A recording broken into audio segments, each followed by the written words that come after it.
Assalamualaikum warahmatullahi wabarakatuh. Alhamdulillah wa kafa wa salatu wassalamu ala nabiyyina al-mustafa wa ala alihi wa ashabihi ahla sidqi wal wafa, amma ba'du.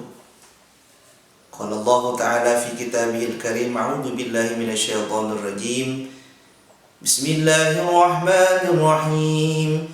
Inna nahnu nazzalna dzikra wa inna lahu lahafizun. Shadaqallahul azim wa shadaqa rasulul karim wa nahnu ala dzalika minasyahidin.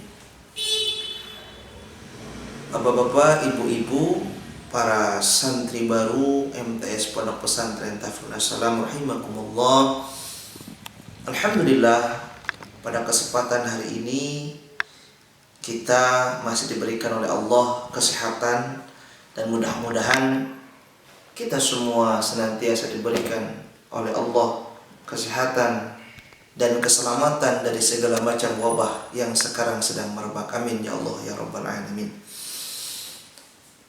Adik-adikku sekalian, ya, para santri, hadirin rahimakumullah, menghafal Al-Quran merupakan sebuah keutamaan yang luar biasa pahalanya di sisi Allah.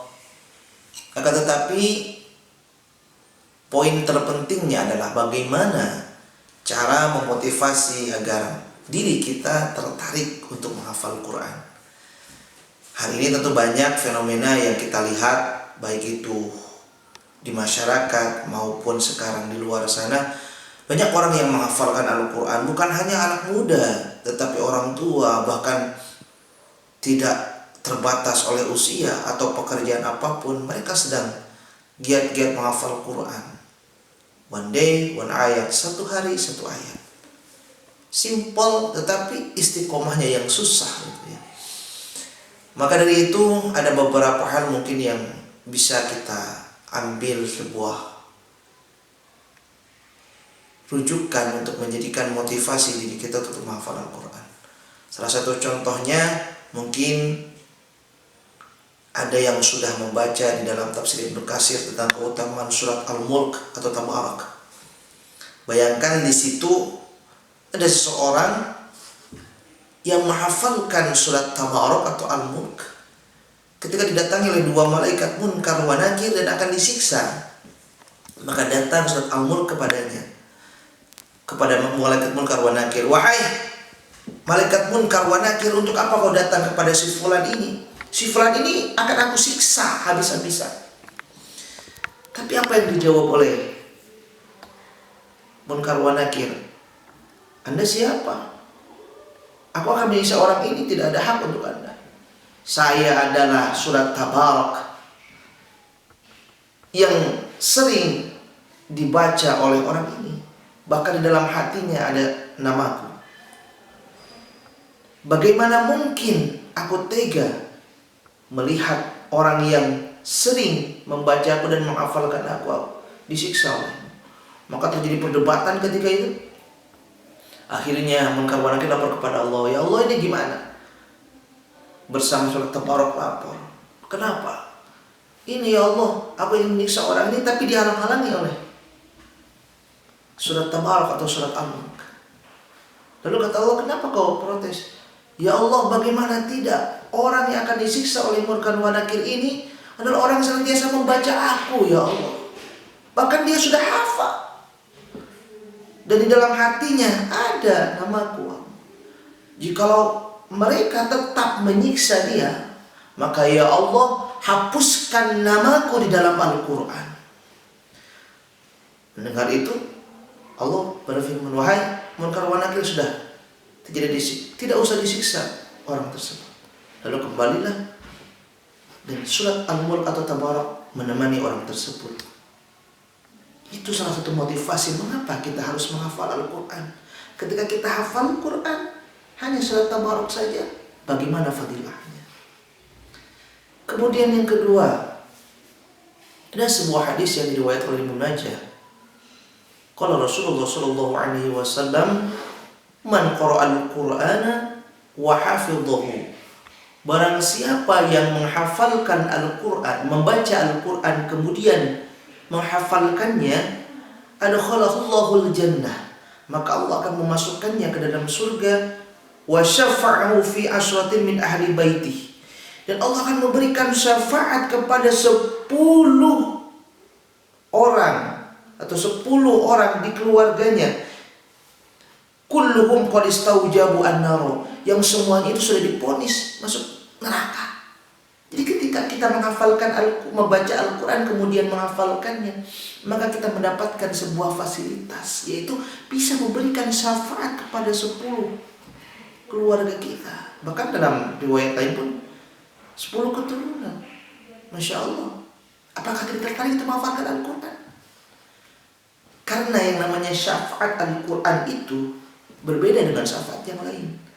Kalau syafaat Al-Quran itu menghalangi orang yang senang membaca Al-Quran dan menghafalkan Al-Quran untuk terjerumus ke dalam neraka.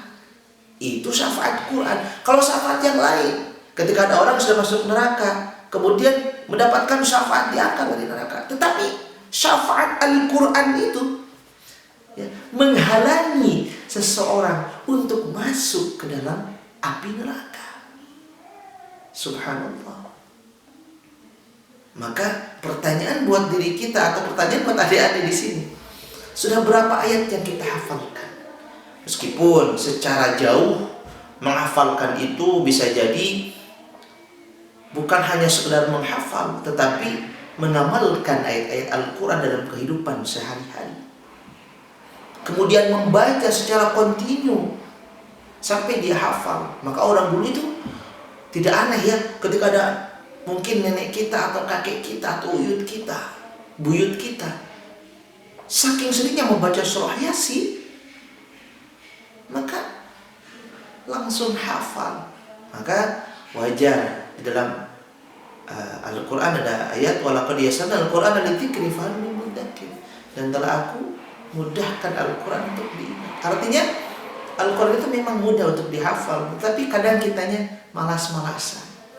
Jadi untuk motivasi tadi 2 surat tadi dua kategori. Yang pertama tadi kisah tentang surah Al-Mulk dalam kitab Ibnu Katsir, silakan dibaca, yang bisa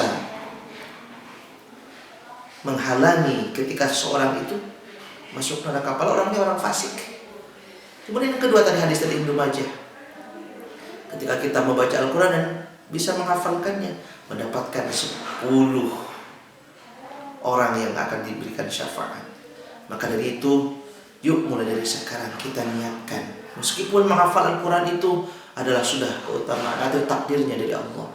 Kadang kita ingin anak kita hafal Quran, ternyata anak kita belum diberikan kesempatan hafal Quran. Ternyata cucu kita yang nanti hafal Quran.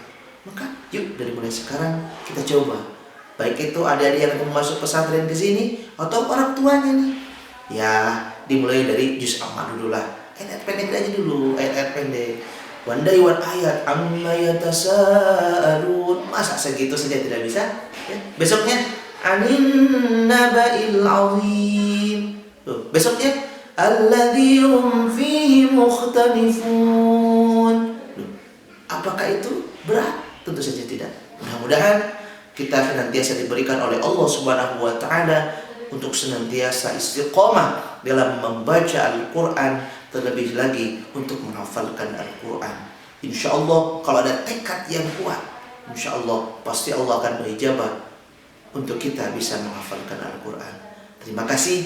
Mungkin itu hanya sekelumit. Nanti kalau adik-adik atau para santri sudah datang ke sini, kita akan berbicara lebih jauh. Terima kasih. Akhirul kalam. Mohon maaf bila ada kesalahan. Apabila ada kata yang kurang berkenan, itu dari kealfaan kami. Apabila ada yang benar, itu hanya dari Allah Subhanahu wa taala. Ihdinas shiratal mustaqim. Allahumma arhamna bil Qur'an. Wassalamualaikum warahmatullahi wabarakatuh.